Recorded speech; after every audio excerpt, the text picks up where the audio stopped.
Subscribe कीजिए और bell icon को प्रेस करना ना भूलें ताकि आपको आने वाली लेटेस्ट वीडियोस की अपडेट हासिल होती रहें और आपको इससे बिस्मिल्लाहिर्रहमानिर्रहीम अस्सलाम वालेकुम तमाम देखने और सुनने वालों को इस चैनल में खुशामदीद कहते हैं।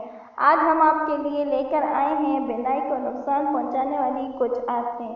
माहिरीन की तहकीक के मुताबिक जब तक आंखों में दर्द और बिनाई धुंधलाना ना लगे, इस बात के इम्कानात ज़्यादा हैं कि आप इस पर तवज्जो नहीं देंगे। चंद आम आदतें ऐसी भी हैं जो आंखों की तकलीफ और बिनाई की कमज़ोरी का बायस बनती हैं। अगर आप सीधा लेटकर किताब खोले बैठे हैं तो आंखों को अल्फाज पढ़ने के लिए बहुत ज़्यादा मेहनत करनी पड़ती है, जिसका नतीजा पहले दर्द और बाद अज़ाब बिनाई की कमज़ोरी की शक्ल में निकलता है।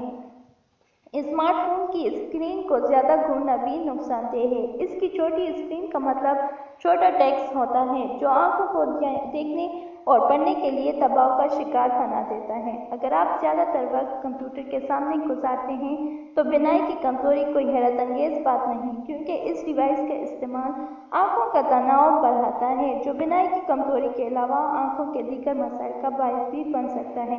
जब आप कम पानी पीते हैं तो ये जिस्म डिहाइड्रेशन का शिकार होता है और आंखें सबसे ज़्यादा मुतासर होती हैं।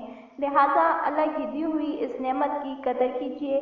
अपने आप को नुकसान से बचाने के लिए अपनी बिनाई पे तवज्जो दीजिए और इन आदत से अपने आप को रोकिए। हमें अपनी राय से आगाही के लिए कमेंट दीजिए।